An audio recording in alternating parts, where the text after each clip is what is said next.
வணக்கம். இன்றைய முக்கிய செய்திகள். உலக சிட்டுக்குருவி தினத்தை முன்னிட்டு சிட்டுக்குருவி உள்ளிட்ட பறவை இனங்களை பாதுகாக்க வேண்டும் என்று வலியுறுத்தும் வகையில் அருண் பசுமை இயக்கம் ஸ்ரீவாரி மருந்து கடை சார்பில் பொதுமக்களுக்கு மண் குடுவையிலான கூண்டுகள் இலவசமாக வழங்கப்பட்டது. சிட்டுக்குருவி உள்ளிட்ட பல்வேறு பறவை இனங்களை பாதுகாக்கும் வகையில் பல்வேறு பறவை ஆர்வலர்கள் பல்வேறு விழிப்புணர்வு மற்றும் முயற்சிகளை மேற்கொண்டு வருகின்றனர். இதன் ஒரு பகுதியாக சிட்டுக்குருவி தினத்தை முன்னிட்டு சிட்டுக்குருவி உள்ளிட்ட அனைத்து வகையான பறவைகளை பாதுகாக்க வேண்டும் என்று வலியுறுத்தும் வகையில் தனியார் நாட்டு மருந்து கடை சார்பில் சிட்டுக்குருவி கூண்டு பொதுமக்களுக்கு வழங்கப்பட்டது. சிட்டுக்குருவிகள் மீண்டும் நம் வாசல் தேடி வர வேண்டும் என்ற உயரிய நோக்கத்தில் முன்னெடுக்கப்பட்ட இந்த செயல்பாடு சமூக ஆர்வலர்களிடையே பெரும் வரவேற்பை பெற்றுள்ளது. புதுச்சேரி சட்டப்பேரவை தேர்தலுக்கான தாவேகா வேட்பாளர்கள் பட்டியலை அக்கட்சியின் தலைவர் விஜய் இன்று வெளியிடவுள்ளார்.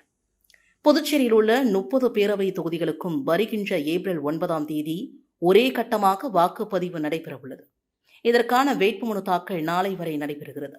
புதுச்சேரி பேரவைத் தேர்தலில் முதல் முறையாக களமிறங்கும் விஜயின் தமிழக வெற்றிக் கழகம் தனித்து போட்டியிட திட்டமிட்டுள்ளது. இதனையடுத்து 30 தொகுதிகளுக்கான வேட்பாளர்கள் பட்டியல் தயாரிக்கப்பட்டுள்ளது. இந்த பட்டியலை விஜய் இன்று வெளியிட உள்ளார் என்று அக்கட்சியினர் தெரிவித்தனர். காமாட்சி அம்மன் கோவிலில் சுவாமி தரிசனம் செய்த ஜோஸ் சார்லஸ் மார்டின் தேர்தலுக்கு தயாராக இருப்பதாகவும் தேசிய ஜனநாயக கூட்டணி ஆட்சி அமையும் என்றும் தெரிவித்துள்ளார். லட்சிய ஜனநாயக கட்சியின் தலைவர் ஜோஸ் சார்லஸ் மார்டின் நாளை வேட்புமனு தாக்கல் செய்ய உள்ள நிலையில் காஞ்சிபுரம் காமாட்சி அம்மன் கோவிலில் சுவாமி தரிசனம் செய்தார். தொடர்ந்து கோவில் முன்பு செய்தியாளர்களை சந்தித்த அவர், எங்கள் கட்சிக்கு 2 தொகுதிகள் ஒதுக்கப்பட்டுள்ளன. தர்பூசணி சின்னத்தில் போட்டியிட உள்ளோம். தேசிய ஜனநாயக கூட்டணிக்கு வெற்றி வாய்ப்பு உள்ளது.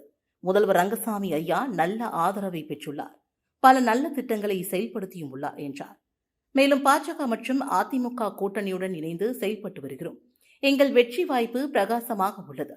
புதுச்சேரி யூனியன் பிரதேசம் என்பதால் மத்திய அரசின் ஆதரவு அவசியம் என்றும் தெரிவித்தார். அதேபோல திமுக காங்கிரஸ் கூட்டணி இதுவரை உறுதி செய்யப்படவில்லை. எங்கள் கட்சி தேர்தலை சந்திக்க முழுமையாக தயாராக உள்ளது. புதுச்சேரிக்கு மாநில அந்தஸ்து பெற எங்கள் கூட்டணி அரசு அமைந்தால் பாரத பிரதமரை சந்தித்து உரிய நடவடிக்கை எடுக்கப்படும் என்றும் ஜோஸ் சார்லஸ் மார்டின் கூறினார். புதுச்சேரியில் முன்னாள் அமைச்சருக்கு தேர்தலில் போட்டியிட சீட் இல்லாததால் பாஜக அலுவலகம் முன்பு அவரது ஆதரவாளர்கள் சூடமேற்றி போராட்டத்தில் ஈடுபட்டனர். அத்துடன் கட்சியிலிருந்து விலகுவதாக அந்த தொகுதியின் நிர்வாகிகள் அறிவித்தனர். புதுச்சேரியில் பாஜக மேலிடம் பட்டியலில் சட்டமன்ற உறுப்பினர் சாய் சரவணகுமார் பெயர் இல்லை. இதனையடுத்து அவரது ஆதரவாளர்கள் ஊஸ்ட் தனி தொகுதி பாஜக நிர்வாகிகள் பாஜக அலுவலகம் வந்து போராட்டத்தில் ஈடுபட்டனர். பாஜக லெட்டர் பேடுகளை கிழித்து எறிந்து சூடம் ஏற்றி பாஜகவிற்கு எதிராக கருத்துக்களை தெரிவித்தனர். ஒட்டுமொத்தமாக ராஜினாமா செய்வதாகவும் குறிப்பிட்டனர். தனி தொகுதியில் பாஜகவை வளர்த்தவருக்கு போட்டியிட வாய்ப்பு தரவில்லை என்றும் இதனையடுத்து சாய் சரவணகுமார் தாவேகாவிற்கு மாற உள்ளார் என்றும் அவர்கள் தெரிவித்தனர். அவரது ஆதரவாளர்கள் பாஜக துண்டை தூக்கி எறிந்து தாவேகா துண்டை கழுத்தில் போட்டனர். இது பற்றி சாய் சரவணகுமார் தரப்பில் கேட்டதற்கு தாவேகாவில் போட்டியிட உள்ளார் என்று முறைப்படி விரைவில் அறிவிப்பார் என்றனர். செல்லிப்பட்டில் பொதுமக்களிடம் கத்தியை காட்டி மிரட்டிய 3 பேரை போலீசார் கைது செய்து சிறையில் அடைத்தனர். திருக்குனூர் அடுத்த செல்லிப்பட்டு பேருந்து நிறுத்தம் அருகே சிலர் பொதுமக்களை கத்தியை காட்டி மிரட்டுவதாக திருக்குனூர் போலீசாருக்கு தகவல் வந்தது. இதனையடுத்து சப் இன்ஸ்பெக்டர் தமிழரசன் தலைமையிலான போலீசார் சம்பவ இடத்திற்கு சென்று ஆய்வு மேற்கொண்டனர். அப்போது சந்தேகப்படபடி பைக்கில் நின்றிருந்த 3 பேரை பிடித்து சோதனை மேற்கொண்டனர். அவர்கள் கத்தியை மறைத்து வைத்திருப்பதும் தெரிய வந்தது. இதனையடுத்து 3 பேரை ஸ்டேஷன் அழைத்து சென்று விசாரணை மேற்கொண்டது. கொடுக்கூர் சன்னியாசிக்குப்பம் கோவில் தெருவை சார்ந்த ஐயனார் மகன் குணசேகரன் வயது 23, குடப்பாக்கம் அம்பேத்கர் தெருவை சார்ந்த சதாசிவன் மகன் தொல்காப்பியன் வயது 22, களுத்திரம்பட்டு மாரியம்மன் கோவில் வீதியை சார்ந்த ராஜேஷ்குமார் மகன் ஆனந்தராஜ் வயது 20 என்று தெரிய வந்தது. இதனையடுத்து அவர்கள் மறைத்து வைத்திருந்த 3 கத்திகள், 1 பைக் ஆகியவற்றை பறிமுதல் செய்த போலீசார் அவர்கள் மீது பொதுமக்களை கத்தியை காட்டி மிரட்டியதாக வழக்கு பதிந்து நீதிமன்றத்தில் ஆஜர்படுத்தி சிறையில் அடைத்தனர். தங்கம் விலை அதிரடியாக குறைந்து வருவதால் நகை வாங்குவோர் மகிழ்ச்சியில் உள்ளனர். தங்கம் விலை ஈரான், இஸ்ரேல், அமெரிக்கா இடையிலான போர் தொடக்கத்தில் அதிரடியாக உயர்ந்து வந்தது. அதுவும் காலை மாலை என உயர்ந்து கடும் அதிர்ச்சியை ஏற்படுத்தியது. அதன் பிறகு தங்கம் விலையில் ஏற்றம் இறக்கங்கள் காணப்பட்டு வருகிறது. வாரத்தின் இறுதி நாளில் யாரும் எதிர்பார்க்காத வகையில் தங்கம் விலை அதிரடி சரிவை சந்தித்தது. அதாவது கிராமிற்கு ரூபாய் 330 குறைந்து 1 கிராம் ரூபாய் 13,620க்கும், பவுனிற்கு ரூபாய் 2,640 குறைந்தது. ஒரு பவுன் ரூபாய் 1,08,960க்கு விற்பனையானது.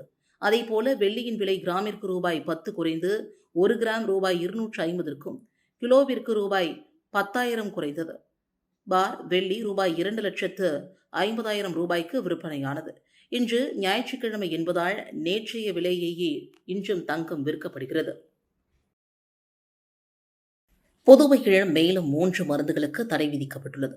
புதுவை மருந்து கட்டுப்பாட்டுத்துறை கட்டுப்பாட்டு அதிகாரி ஆனந்தகிருஷ்ணன் வெளியிட்டுள்ள சுற்றறிக்கையில், புதுடில்லி இண்டஸ்ட்ரியல் ஏரியா அர்ஃபோரா பார்மாசிட்டிகல்ஸ் நிறுவனம் தயாரிக்கும் பாராசிட்டமல், குளோரோஃபெனரின், மெலிட் மற்றும் ஹைட்ரோகுளோரிக் சிரப், ஹிமாச்சல பிரதேசம் சோலன் மாவட்டம் லைவ் விஷன் ஹெல்த் கேர் நிறுவனத்தின் கால்சிடிரியால், கால்சியம் சிட்ரேட், மால்வேட், vitamin K2, 7 methyl cobalamin, zinc, magnesium மற்றும் எல்மெத்தில் ஃப்ளோசால்ஃப் ஜெலட்டின் கேப்சூல்ஸ் மற்றும் அமிர்தசரஸ் ஜாக்சன் லெபார்டரிஸ் நிறுவனத்தின் டிக்ளோசிலின் கேப்சூல் GP 500 mg ஆகியவை உரிய தரத்தில் இல்லாததாக உறுதி செய்யப்பட்டு தடை செய்யப்பட்டுள்ளது. இதை கொள்முதல் செய்யவும் விற்பனை செய்யவும் தடை விதிக்கப்படுகிறது. மருந்து கடைகளில் கையிருப்பில் இருக்கும் இதை உற்பத்தி நிறுவனத்திற்கு திருப்பி அனுப்ப வேண்டும் என்றும் கூறப்பட்டுள்ளது. இத்துடன் செய்திகள் நிறைவடைந்தன. வணக்கம்.